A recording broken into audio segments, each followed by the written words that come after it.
all the time by our perception becoming our experience. It's why we need a revolution of perception. And this is why the cult works 24/7, controlling the information that we receive. And the excuse for an education system that we are told it is, when it's an indoctrination machine, a perception programming machine, they are working all the time to hold our perceptual state in a low vibrational, low awareness, low self-identity state, because they know that if they can control our perception, they can control our experience. And we can take that control back whenever we choose. And when we do, people are going to be shocked at how their life will change and how all the consequences they thought would happen don't actually happen.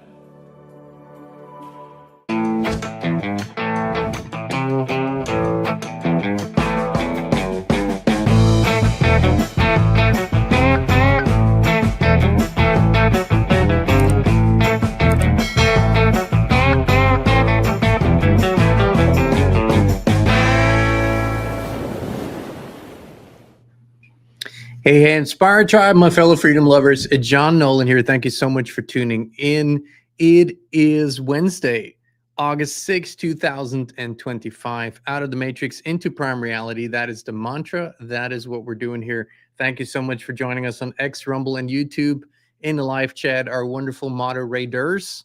There's a plural here now. 2 steps behind, aka Raymond, is new on the team. And of course, Ronnie, who's been with us since the very beginning. Thank you so much for your wonderful work, and everyone else, of course. And Christine, my beautiful, wonderful wife, as the wise thumbs, as inspired in the live chat. All righty, well, let's dive into it. This is a subject that I'm always hesitant to discuss because it is my perception, if you will, my opinion, my experience, but I have no solid evidence for it. So I want to say this right away. I have often over the last 15 years wondered what the hell is happening when sudden changes happen in our realities, in our perceptions. We wake up one morning and everything seems a little different. Momentum has stopped, or a momentum is picking up, and you just go, where did that all of a sudden come from?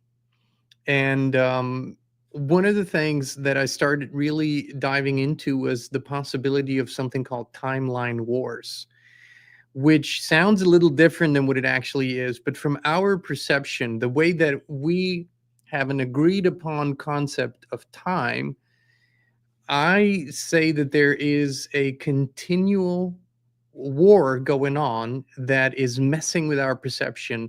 And the way that it's happening is by manipulating time events or timeline events in the past or in the future as we perceive it. But we have to go into a deeper concept to understand maybe or understand what this might mean, and also how we can finally end it, because I think there's a core problem, a core challenge, and we've been in it for a long time, and only we are the ones who can stop this by realizing certain things. So that's what I want to talk about today. I think it is a forgotten principle in our awareness. I think there was an awareness for it. Right now, there isn't in the mass minds, but we can start bringing it back. Now, before we do the deep dive, people might ask, do we really need to know this? Are these sort of theoretical, philosophical principles? Do we have to think about those things? Maybe not. Maybe not, but maybe, just maybe, a mental concept of something can inspire many to go on the necessary deep dive journey, internal. So this is how I think, this is what prompts my own experiences. I have to have a mental concept, a mental idea of something, and then I go explore it in introspection, research, and whatnot. So, okay, let's dive into it. What we're going to talk about here is what I call fragmentation and timeline wars. And the first thing that we have to do is talk about the nature of the soul, because it is at the center of this.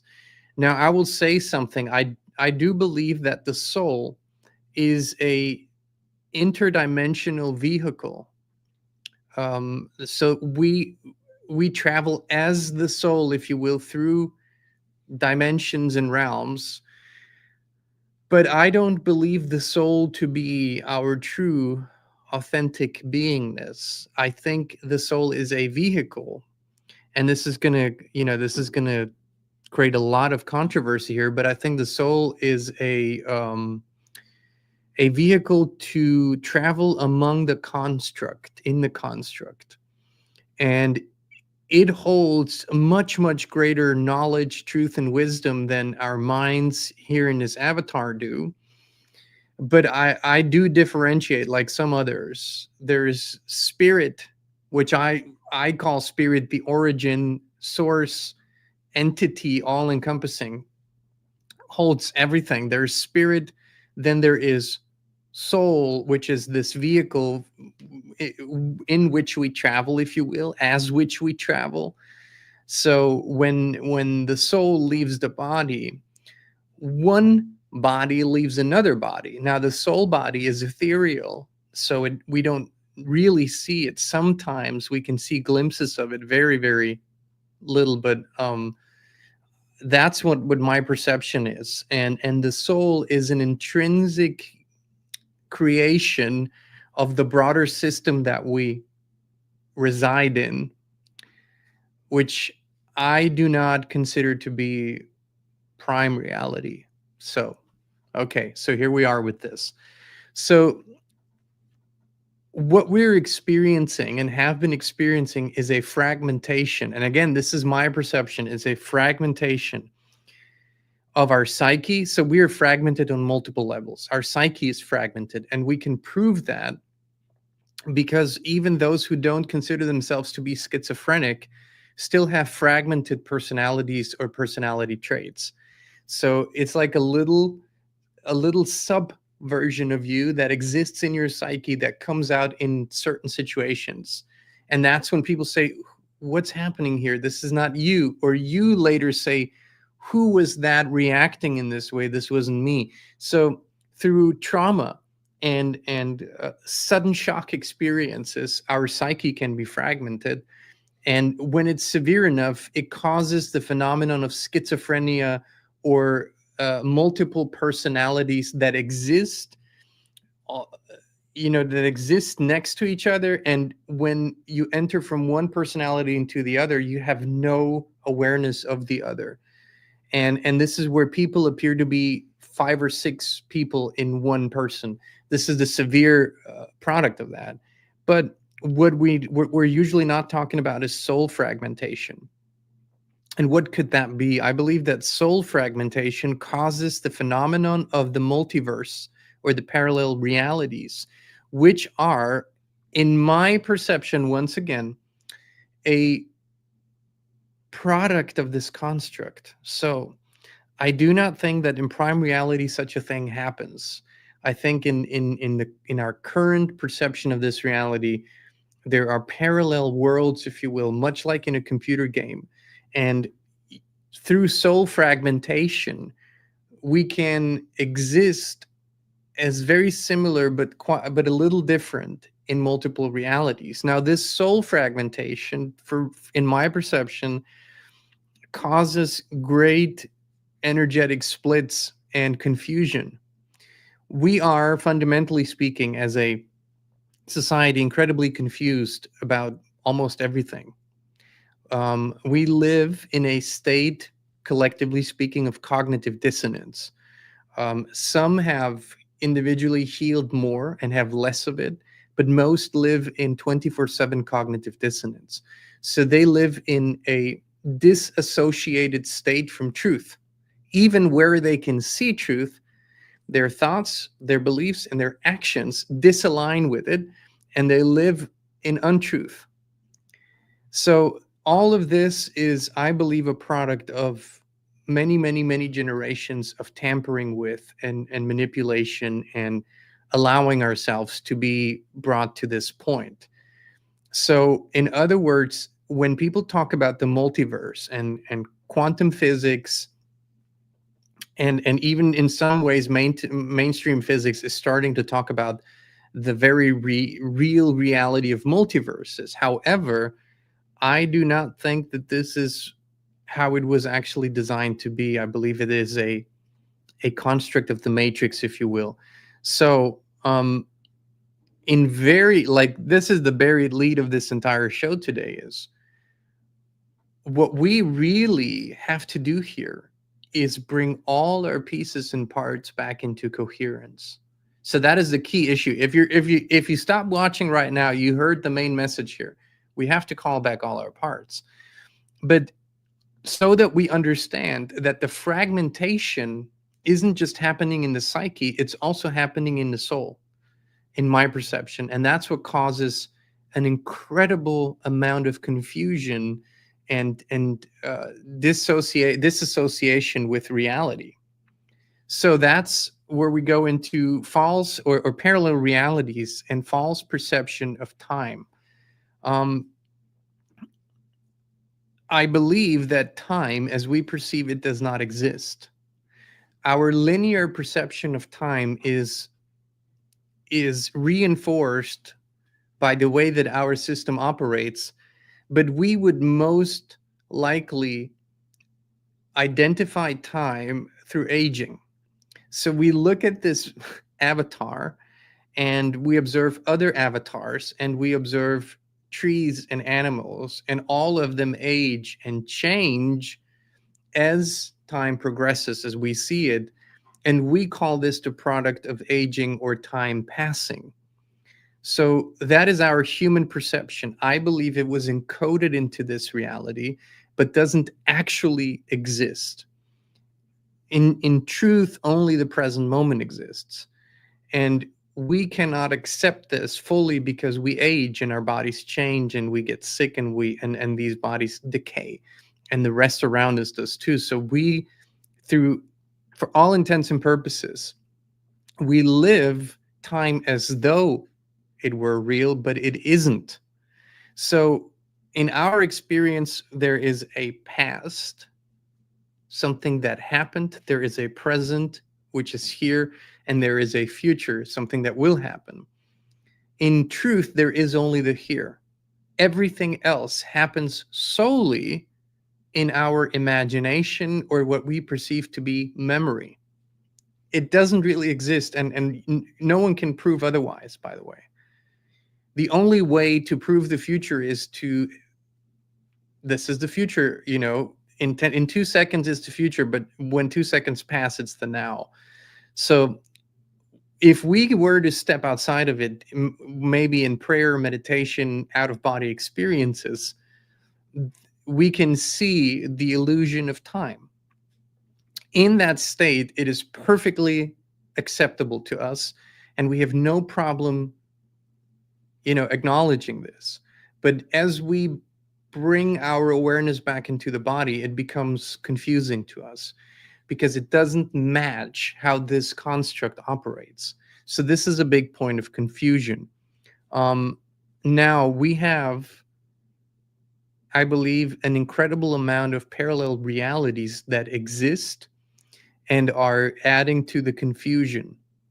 There weren't supposed to be an infinity of realities in which we exist as fragments of ourselves. That wasn't supposed to be this way. I believe it is, again, a product of this construct. Okay, so there we then go into what would be considered timeline wars or timeline manipulation. In my studies and in my experience, there are beings, entities, and they might look like us or they might not, that have preserved and hidden certain knowledge from us and have kept it to themselves. There are beings who can transcend the limitations of time as we perceive them, and so they can exist outside of it in perpetuity, which means they don't go through the process of aging, dying, and whatnot. There's this figure that has appeared in the last few hundred years over and over again, Saint Germain, which a lot of people are familiar with, which is the guy that an alchemist, if you will, that appeared among the royals and the aristocrats and in very important periods of our time, and is rumored to have been part of a lot of historic events. And the qualities that he exhibited was that he never aged, that he had an incredible amount of wisdom and knowledge for a maybe around 30 to 40-year-old man, and that he continually appears in historic records throughout the centuries, which would allude to either what we would think of as a time traveler.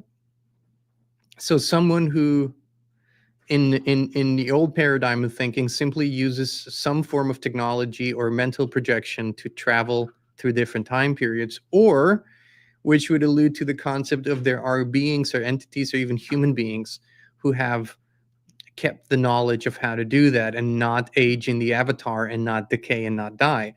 Now, if my assumption is true, they have a huge advantage over us because they do not forget. They don't go through the veil of forgetfulness, and they can manipulate and change things over centuries and millennia in a continual way, not with those interruptions that we go through.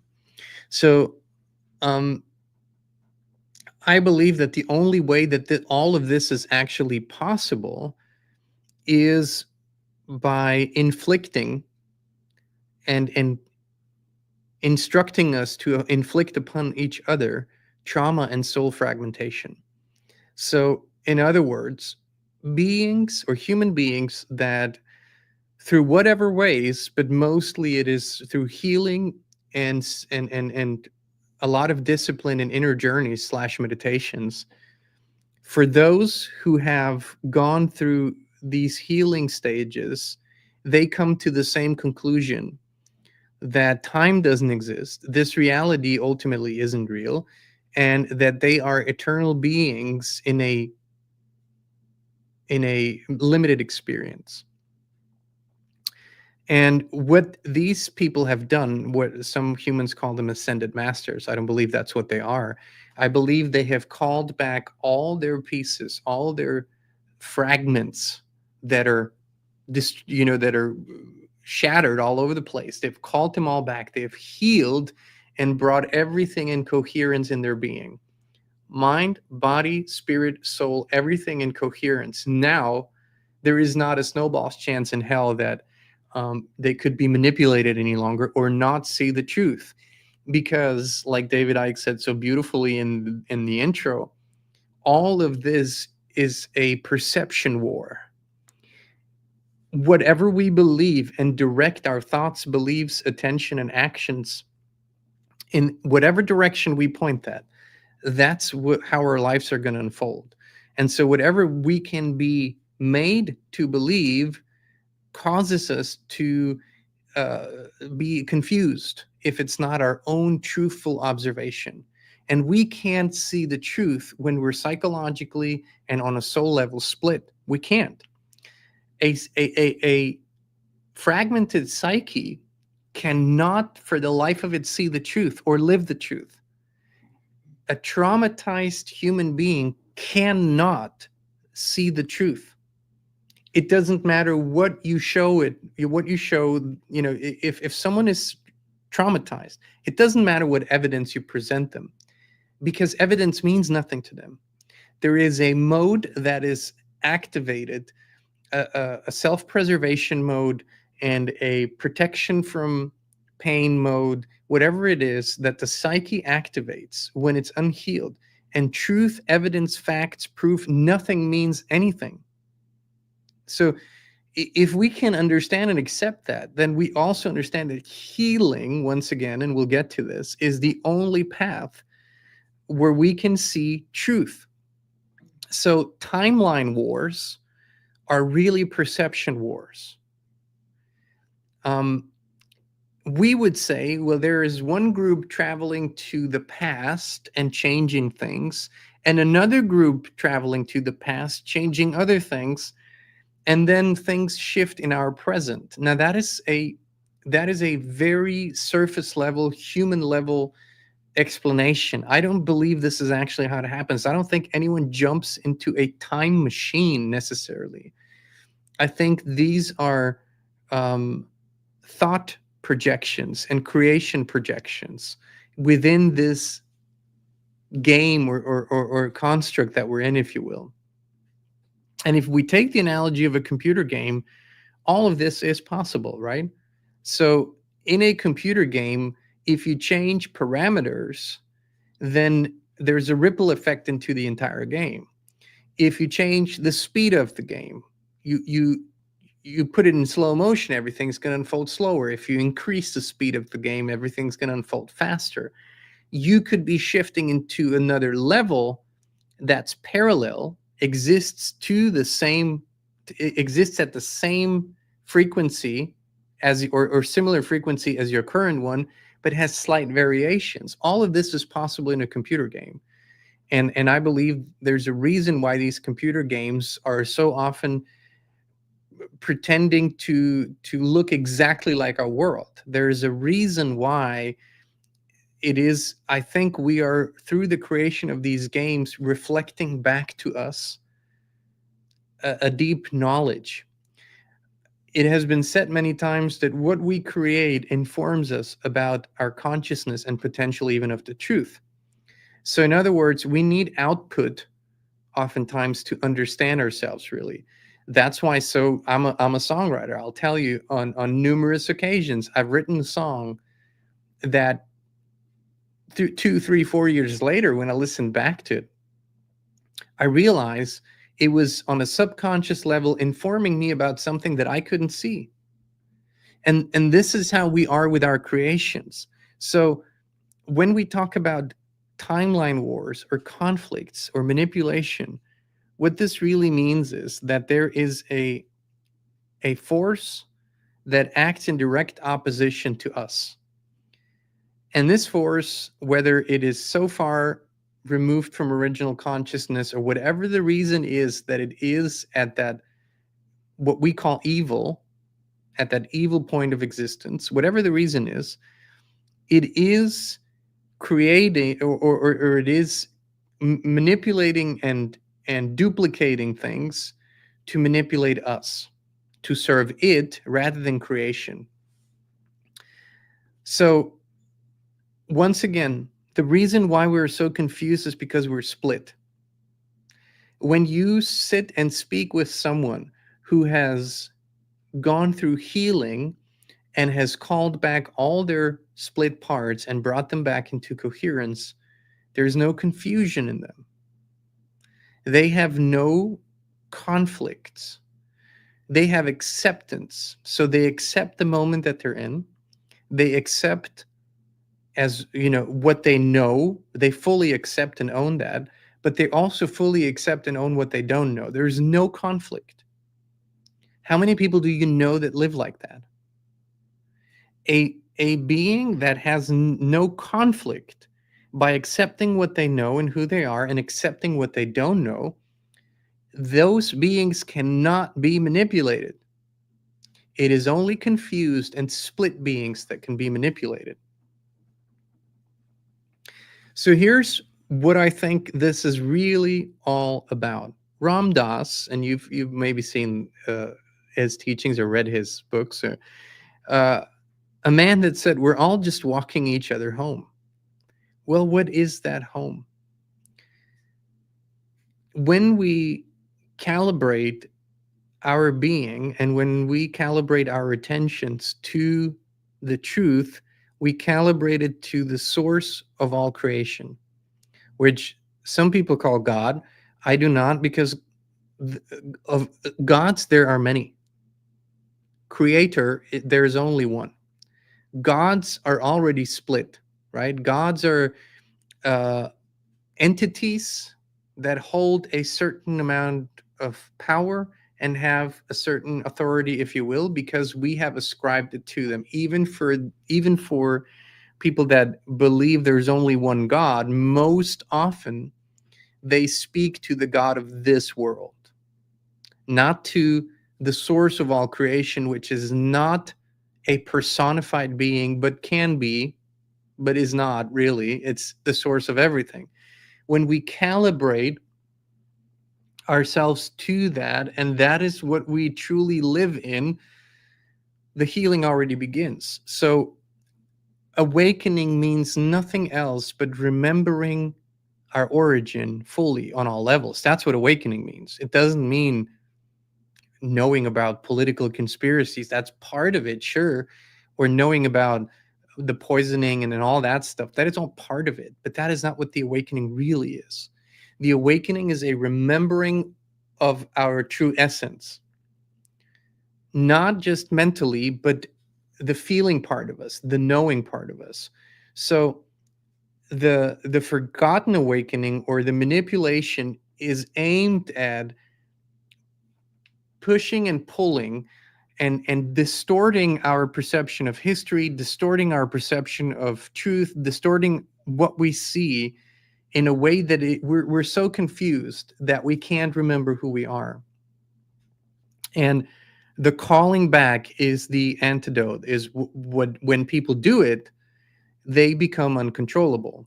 And and that's why you see elevated in our society preachers and teachers who still have a significant level of confusion in them or are hyper focused on something within this world or are hyper focused on one aspect of something, like the big, the big evangelical preachers so often are prosperity gospel, and they just focus on that and they drive that home every day. And then other spiritual teachers who are hyper focused on manifestation and physical reality only when it comes to material wealth, and that is being hyper focused, or just material success. But very seldom do the true teachers, and the only difference between them and us is they have completely and fully remembered who they are and embody it. Their teachings are the most dangerous ones to anyone who wishes to have control over another. So if you know that, then you know how to push and pull and how to change perception so that this never happens. Now, what is the beautiful message here? That for what I'm sharing with you, you do not actually need to go any place or travel anywhere, buy plane tickets or anything like that. It is a decision to call back all your fragmented parts and to become fully whole again. And that starts for us with the first the first order of business, if you will, is to achieve a significant level of physical well-being. I'm not saying that you have to be like optimal and on every level, but we have to pass the threshold of where physical ailments hold us back from it, right? So that's the first thing we need to do. We need to heal at least to the degree where our bodies are not in the way. That's the one thing. And then, and this is usually the first thing, because if you're in severe physical pain all the time, it is next to impossible to do the other work. And simultaneously, equally important, and one helps with the other, is our spiritual and our psychological healing, which when that doesn't happen, you can't have your focus and attention clear and focused on the thing that matters. So that means we have to go through healing modalities as we find them. Um, in indigenous people have kept some of those. Our cultures haven't. So as much as our religious practices claim to have them, they don't. They're not going deep enough. At least most of them not. So there are these healing modalities, whether that is, for example, family constellation therapy, or whether that is the journey method, and then there are others which go to the root of the initial pain or trauma, and with the presence of source, a healing is initiated. When that happens, it starts automatically calling back your fragmented pieces. So that is an automatic effect of this, again, in my perception. So with the healing of the psyche, this process already starts. But then we also have to be um, conscious in our intention to call them back. So it is literally, when you go into prayer or meditation, it is a literal command to call back every piece of you and to make you whole again. And by that, I mean the soul. Once again, the soul is the vehicle. But see, we must have a vehicle to exit, right? It's the vehicle that transports us from dimension to dimension, reality to reality. If that vehicle is fragmented, we're bound to these different multiverses and realities. We bring it back together, we can actually transcend it. Um, Healing is nothing else but a return to truth. People think healing is such a loaded big word, but living in a shattered, a fragmented, a painful existence is the untruth. Why? Because this is not who we are at our essence. We're not suffering at our essence. We're not having pain, fear, worry, anxiety. All these things represent the untruth, and healing and wholeness represent the truth. So that's the journey, without any judgment, by the way, because this world, this construct is designed to favor suffering over non suffering. So if you live by the default mode of this reality, of this construct, you will more likely suffer than not. The default mode. If you live in conscious mode, you can live however you want. You can choose whatever you want. But the default is primed for suffering. All this to say that none of these wars, conflicts, manipulations can have even the slightest effect on you when you remember on all levels and embody on all levels who you truly are. That's a big statement. Well, let me expand on that. If we were to liken our true essence to an energy that we have a name for, that might be called love. Now, love, without using any extra words to describe it, is already unconditional. In our reality, we have the need to put unconditional in front of it. But if it is conditional, it is not love, right? If it is conditional, it is not love. So, love being one of the prime energies of creation, which our essence is like that. So when our essence is like that, and it is one of the prime energies of creation, then nothing could have control over that when we recognize that again. Nothing. And I mean nothing. Period. Nothing. Nothing. So all of this is saying, however powerful you believe any dark entities or forces or distorted energies to be, they can only be powerful because you have forgotten who you are.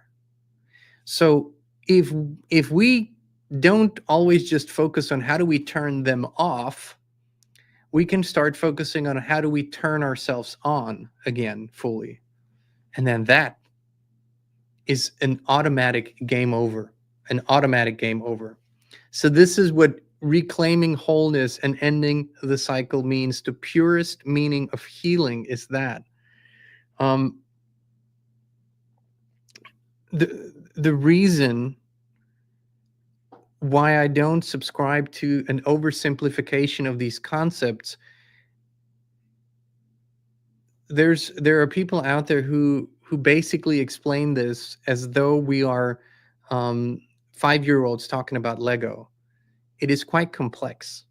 And the truth is that when we call all our parts back, we realize that again. This is a convoluted, complex system. That in and of itself should tell us the complicatedness of this system, that it is not made of prime or source energy. Prime and source energy is clear. It is completely transparent. Everything, for the lack of a better term, makes perfect sense. This is so convoluted and so complex. It is clearly a bad copy, if you will. However, and here's the beauty, every fully self-realized or actualized being that has ever walked this realm, in this realm, and that has ever taught anything has said that when you get back into the state of who you really are, you can see all of that at all times. You can realize that at all times. You have no illusion over what this is and who you are, and you can access the real thing at all times, which is, I think, what we're all reaching for here. We're all reaching to return to what we consider prime and real and a perfect representation of our essence, prime nature, prime everything. And such a thing does not only exist, it is only a frequency away. But if you have, this is going to be a little bit of a, it's never a good analogy, but as good as it can be. If you have spread out on your table all the pieces of a radio, you cannot tune into any radio station. You cannot tune into the most beautiful radio station until what? Until you put the pieces of the radio station, of the radio, back together. You know, where do all the pieces go? How do they connect? And once they are connected again, all you have to do is turn it on, and you can tune into whatever you want, whatever you want. So knowing that is similar to how most of us operate. We're spread out, we're conflicted, we're shattered, we're fragmented on all levels. And our lives reflect that. Most people live in a state of non-coherence. In other words, even the things that they know, they don't embody. They know a truth, but they don't live it. They know something, but they act in the opposite way because they think they can't, because they believe it doesn't work like that, that the real world wouldn't accept that, whatever the beliefs are. We live in a state of constant cognitive dissonance. And we have to clear that up, release ourselves from that necessity, and live in truth again. So to me, this is the way through it, if you will, and even the way out. And last but not least, I will end this with this, is that we have forgotten how to live, and hence we have forgotten how to die, and hence we're being constantly, collectively speaking, a lot of people are being recycled without having full comprehension of the big picture. So we need to remember how to live. And then we also need to remember how to die, which means consciously making conscious decisions. When it is time to leave the body, prepare yourself on all levels, initiated not through a gunshot wound or anything like that, but through a conscious practice. And there are conscious meditation practices that have been practiced since the beginning of time, I would presume, that allow you to do that. And so these are the things that we need to learn again and remember again. You know, all of this here really isn't needed. We're using it to the best of our abilities, but people have regained this knowledge in isolation, in caves, on mountaintops, in the jungle, at a river, engulfed in silence. They have remembered this without other humans teaching them. So it's available to you. That's what I'm trying to say here. It's available to you, but you got to choose it. You got to want it. I also want to invite you all, if this speaks to you. We did this, what we call the After Awakening Retreat, a few weeks ago, which was a tremendous, beautiful, successful experience, with breath work, meditations, and in the course of 2 parts, 2 days, going through some of the most potent and wonderful practices that Christine has developed over decades in her work with clients, and that bring perfect clarity back. Because, like I said earlier, unless we examine our state of consciousness right now and what we truly think, believe, and how we live, we have a hard time moving forward. And this is what a big portion of this retreat was about. It's to help people inform themselves about their thoughts, beliefs, actions, and what parts they play in this life, and how they can change that. How can they transcend that? And that's what we did. We recorded the retreat, and this recording is now available for those who didn't come to the retreat. It's available for purchase. It's at the afterawakeningretreat.com, where you can find that. And it will be available to anyone who purchases it in perpetuity. So you'll have access to it forever, if you will, and come back to the guided meditations, to the breath work, to the practices. And if this speaks to you, we're inviting you to explore it, to go visit the website and just tune in, see if this gives you a big yes. If it's not a yes at this time, then it's not a yes. And this has been very helpful. We're still receiving emails and messages from people who attended and are telling us about beautiful shifts and beautiful realizations. So that's afterawakeningretreat.com. All right, my friends, thank you so much for tuning in. Thank you for being here with us. You know, we love you. We appreciate you. And we will be back with you again very, very soon. Your environment shapes everything, your thoughts, your health, your energy. But most people never question the invisible field they live in. We did, and that's when FLFE found us. It's not a product, it's a field of pure life force energy that lifts everything it touches. We now live in it 24/7, and we would love to invite you to experience it too. Start your free 15-day trial now. No pressure, no strings attached. Just the truth, resonance, and peace.